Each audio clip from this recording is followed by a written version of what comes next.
Sungguh-sungguh Allah sangat ridho ketika seorang hamba itu makan ketika sesuap nasi dia muji Allah, ketika minum seteguk nasi dia muji Allah. Itu kalau orang diridhoni Allah itu wali betul. Itu untuk jadi wali itu gampang, kamu makan ridho, kamu nginjak buminya Allah ridho seneng, kamu hidup keseharian aman seneng. Nah ini supaya sampean kita semua ngaji betapa panduan Rasulullah untuk menggapai ridho Allah itu banyak yang keseharian sekali. Saking kesehariannya banyak dalam hadis dan itu sahih.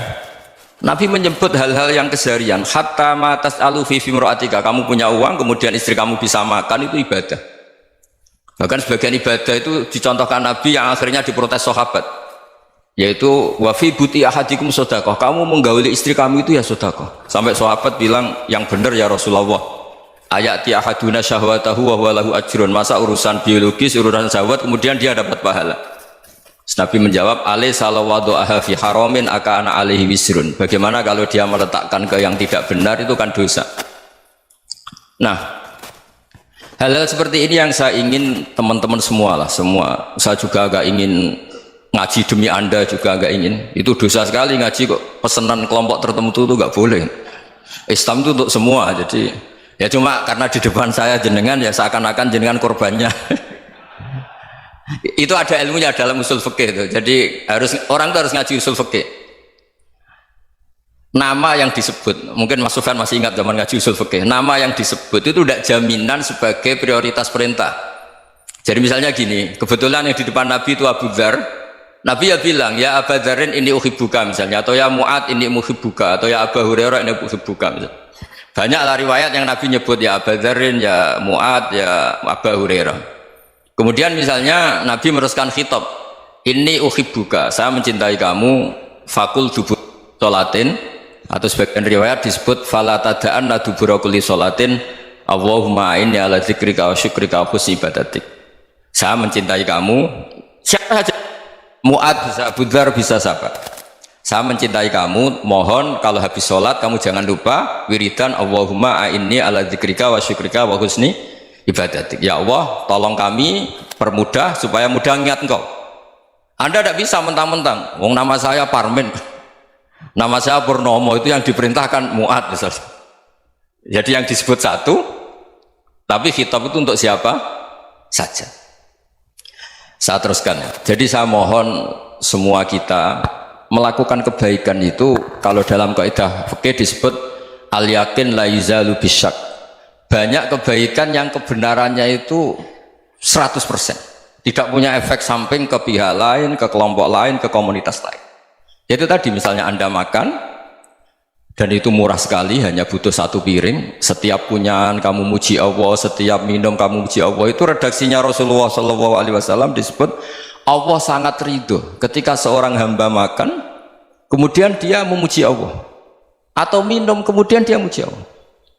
Logikanya gampang, negara seperti ini yang kamu harapkan bentuknya kayak apa, mertua, ipar, komunitas, tetangga, itu nyata terjadi itu kan belum pasti. Sementara yang mesti terjadi adalah kamu butuh makan, kalau tidak mati, butuh minum, kalau tidak mati, butuh bumi yang nyaman ditempati, kalau tidak kita juga mati. Sebab itu Allah kalau menyebut nikmatnya itu hal-hal yang keseharian. Alladzi at'amahum min ju'. Allah itu siapa? Allah itu yang menciptakan kamu bisa makan, tidak berlebihan. Allah itu yang menciptakan kondisi sosial itu ideal. Zaman Nabi itu ya ada orang munafik, orang-orang pilihan Allah itu juga diuji orang sekelilingnya yang macam-macam. Semua diuji sesuai konteks zaman dan waktu. Nah, tapi ada ibadah-ibadah yang selalu disarankan Nabi. Sampai Nabi itu pernah ditanya, ayul islami khairun ya Rasulullah, Islam terbaik itu gimana? Jawaban Nabi itu unik, itamu to'am, Islam terbaik itu ya makan-makan, jangan santai-santai. Ketika Allah menyebut beberapa kebaikan, falak tahamal aqobah, wa ma adrokan apa? Mal aqobah. Terusannya apa? Fakku rokobah. Terusannya apa? Au it'amun fiyaumin di masubah. Ya, itu acara makan-makan itu juga Islam. Kenapa? Ya bayangkan kalau tidak ada makanan, kita mati kan? Kondisi sosial tidak ideal itu Anda masih gak apa-apa, tapi kalau Anda tidak makan, Anda tidak minum, Kamu punya istri cerewet masih bisa hidup, punya mertua cerewet masih bisa hidup. Tapi kalau tidak makan bisa mati. Berarti penting mana istri sama makan? Penting mana? Makan. Semoga istri Anda dengar. Nanti kamu disuruh makan tapi pulang deh. Itu kalau dibahasakan makan masih memahami. Penting mana nasi satu piring dengan istri? Nggak ada nasi mati, nggak ada istri belum mati. Penting mana? Gak berani jawab kan? Nah, ternyata Anda ada garang kan di depan istri. Jadi saya mohonlah, mungkin Mas Sufyan Sauri tadi yang bisa bantulah teman-teman tuh ngaji yang keseharian saja. Karena kita nyari ridha Allah itu berdasar firman Allah, dan firman Allah itu menyebut keseharian tuh riang gampang. Yaitu tadi misalnya wa min ayatihi manamukum bil laili wan nahar. Termasuk ayat-ayat Allah itu kamu tidur. Maka dulu itu ada guyonan, ada tokoh Mu'tazilah, kelompok dalam Islam yang berpikir manusia itu bisa menentukan ikhtiarnya sendiri. Karena saya bisa duduk, ingin duduk, duduk, ingin berdiri, berdiri. Karena kelompok ini nggak terima kalau semua kehendak Allah, nanti bagaimana kalau semua kehendak Allah kok ada hisab ya, ada sanksi. Lucunya itu dia akhirnya, ini cerita ya, mencintai seorang perempuan cantik sekali. Dan itu dia menjadi ahli sunnah itu oleh hal-hal yang sepele. Karena istrinya cantik, ya namanya suami istri hubungan intim. Terus ditanya, Mas masih ingin lagi? Masih. Silahkan diulang lagi. Wah ya tidak bisa. Katanya manusia bisa menentukan yang diinginkan. Itu tobat itu. Itu nggak bisa ditobatkan Mas Sufyan Ats-Tsauri. Orang cantik yang mudah nobatkan orang itu orang cantik. Segampang itu. Akhirnya kita tahu, makanya kalau dalam kitab Hikam itu disebut al-aqil mayyakul madza yaf'alu wa hubi wal ghafil mayyakul madza af'al. Orang yang punya akal karena sadar ini wilayah Allah, semua milik Tuhan, itu dia tiap hari berpikir besok Allah akan melakukan apa terhadap dunia ini. Kamu merencanakan suatu mau plesir ternyata gempa, mau wisata ke Rusia ternyata perang. Kamu tidak pernah tahu apa yang akan terjadi besok. Wa ma tadri nafsum madza taksibu ghadan. Tapi anda semua kita ini sering punya jadwal permanen. Makanya saya kalau diundang siapa saja, sana takdir. Yang jelas Gus ini acara penting. Ya masih acara penting nak pangeran ngersakno piye? Kok ape dadi pangeran? Kamu kok mau jadi Tuhan? Itu kadang ya kiai. Penting Gus acara ini jenengan harus memastikan bisa. Loh kamu itu yang ngajarin tauhid, sesuatu itu biadillah kok bilang-bilang apa pasti. Kalau maksa terus tak tobatkan loh kamu kata saya. Ya kalau gitu Gus bilang insya Allah. Wah itu hati saya, fisik saya, roh saya sudah bilang insya Allah. Tidak usah kamu latih kata saya. Nah hal-hal tauhid keseharian itu gampang sebetulnya. Wal ghafil yaqulu madza af'al. Tapi orang yang lupa Allah dia setiap hari bilang besok apa? Kita bisa melakukan apa? Seakan-akan dia itu aktor, dia penting, dia subjek permanen, dia. Padahal kita ini hanya objek kehendak Allah Subhanahu wa taala. Karena kita yakin sesuatu yang terjadi di alam raya ini kita tidak bisa apa-apa. Makanya saya sering ngaji, sering bilang saya, ketika Anda mensifati Allah, dia yang menghidupkan, sudah itu tanamkan sehingga ketika kita mati santai saja. Kenapa santai? Allah punya cara menghidupkan kita. Zaman kita hidup juga gak tahu caranya ngelola jantung, ngelola paru-paru. Kamu juga gak tahu ngelola oksigen yang tidak beracun, tidak ngandung polusi. Tahu-tahu hidup. Gak ingin tua ya tahu-tahu tua, gak ingin mati tahu-tahu mati. Selama ini kita hidup juga gak tahu apa-apa sebetulnya. Hanya gaya tok, punya jadwal, punya planning. Kalau kamu bisa menentukan pilihan Anda, pasti Anda istrinya cantik, 4 neriman semua, qanaah semua. Nyatanya enggak kan? Ada 1 jelek, cerewet. Oh itu kan, nyatanya enggak bisa apa-apa Anda kan? Dan kamu bawa mati lagi. Itu kan istri Anda juga gitu, punya keinginan punya suami yang ganteng, yang jabat, yang neriman, yang enggak poligami. Ya enggak kesampaian juga. Kalau kita ngitung tingkat kegagalan kita itu gagal terus. Ya kan? Nah, terus ingat Allah, madza yaf'alu wa bi. Orang yang punya akal selalu berpikir Allah itu menghendaki apa terhadap saya. Loh sama-sama orang gitu. Ngelihat orang yang serius, itu kata Anda itu pemikir berat, serius, senang punya tokoh yang merengut tuh, karena kamu anggap serius.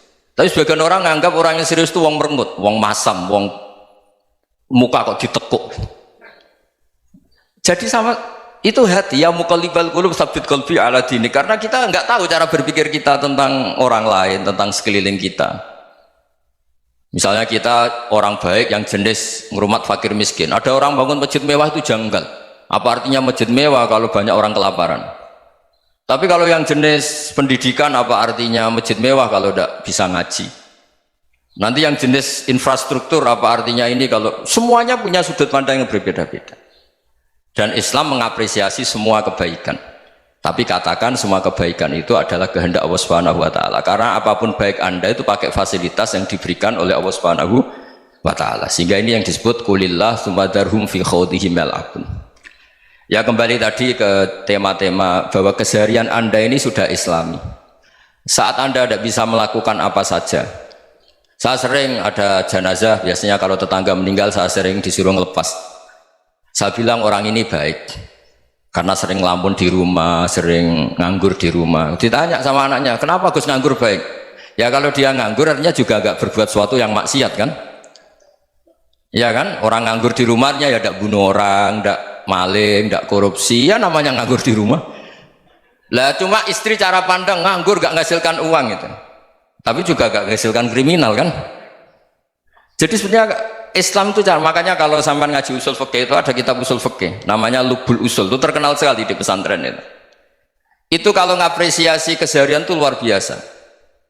Izma min mubahin illa wa yatahaqqaqu bihi tarku haramimma. Karena keseharian yang mubah saat Anda lakukan itu ada kehebatan yang luar biasa, yaitu meninggalkan haram. Makanya dulu banyak orang-orang alim ketemu temannya itu guyon sampai semalaman.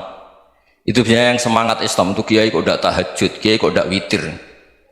Orang yang sedang mapan uangnya banyak, malam itu tidak kelayaban itu sudah luar biasa. Melawan nafsu supaya tidak maksiat itu sudah luar biasa. Supaya lupa guyon sama temannya semalaman sampai subuh. Gejlok-gejlokan ngenang zaman miskin, zaman kuliah nggak jelas, zaman apa.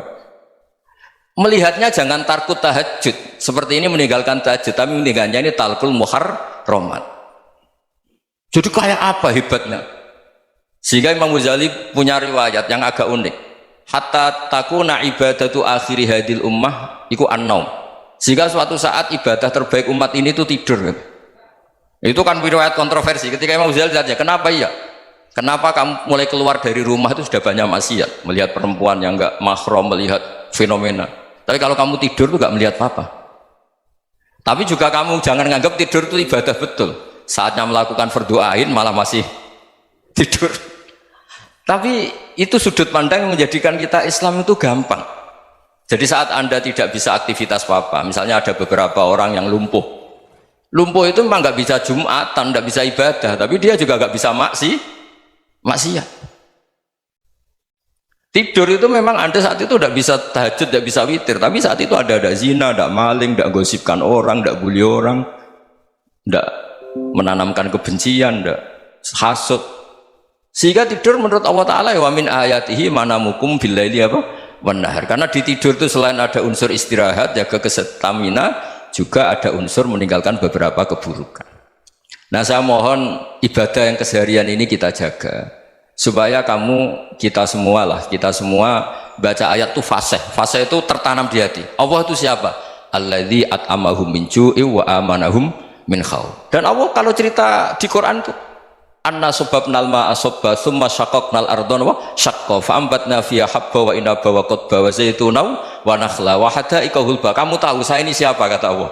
Saya ini adalah Tuhan yang menurunkan air, kemudian ada tanaman banyak, habba wa inaba wa qadba, ada zaitun, ada tin, kalau orang Jawa mungkin ada tela, ada padi, ada mangga, ada pisang. Sudah. Wa inaba wa zaituna wa nakhla wa hada'iqa hulba, ada perkebunan yang lebat. Tujuannya apa? Mata Allahkum, silahkan kamu pakai, kamu nikmati. Tapi karena kadang kita ini punya ide-ide besar, tadi untuk syukur saja nunggu punya istri riman, rumah baik, tetangga baik, komunitas baik, semuanya baik baru syukur. Lama-lama nanti ada di surga, syukurnya nunggu surga paling kelas A. Itu sudah ada yang menghuni Rasulullah, kamu nggak boleh di situ. Masa untuk syukur saja? Repotnya Masya Allah. Jadi mohonlah Quran yang kalau Anda hafalkan juz sama itu kan ada ayat-ayat yang kayak tadi. Ya, fal yang dzuril insanu ila ta'ami. Coba lihat Apa yang kamu makan ya? Dari mana? Dan untuk mempertahankan hidup kamu keseharian. Jadi jangan kira ibadah itu harus membentuk komunitas yang versi Anda. Ibadah itu harus yang hal yang mulu-mulu. Kesehariannya Anda alami. Loh, ini saya tidak bikin-bikin. Saya ngaji bukan karena berdasar pesanan. Itu ayat yang saya baca kan betul ada ayatnya kan. Fal yang dzuril insanu ila tu'ami anna sobabnal ma'a sobba thumma syaqaqnal ardo syaqqa fa ambasna fiha habba wa inaba wa qadba wa zaituna wa nakhla wa hada'iqa ghulba. Terusannya apa? Mata al lakum, silakan kamu nikmati. Mata itu silakan kamu nikmati. Ya kayak sampean dikasih hidangan ya makan. Ya sudah makan, habis makan ya minum, habis itu ngantuk ya tidur. Ya sudah normal-normal saja. Kayak apa indahnya Islam. Tapi Anda mencari Islam yang gimana lagi? Nah itu yang diajarkan guru-guru kita, diajarkan sanad kita sampai Wali Songo, sampai Rasulullah SAW. Bahwa pada akhirnya ada jihad, ada perang. Itu dulu memang perang, bukan membunuh, beda. Dulu kita dijajah Belanda ya perang, dan itu normal karena kita dijajah. Jadi ketika orang lain ingin baik sama kita, wa in ahadum minal musyrikin astajaruka ya fajirhu hatta yasma'a kalam Allah. Kalau mereka ingin baik ya kita baik. Makanya ada istilah musta'man, mu'ahad. Kalau mereka ingin damai, berdampingan dengan kemajmukan ya itu yang lebih baik. Karena memang Islam menghormati proses perdamaian. Wa in janahu lis-salmi ya fajnah lah. Kalau ingin damai ya kita harus damai.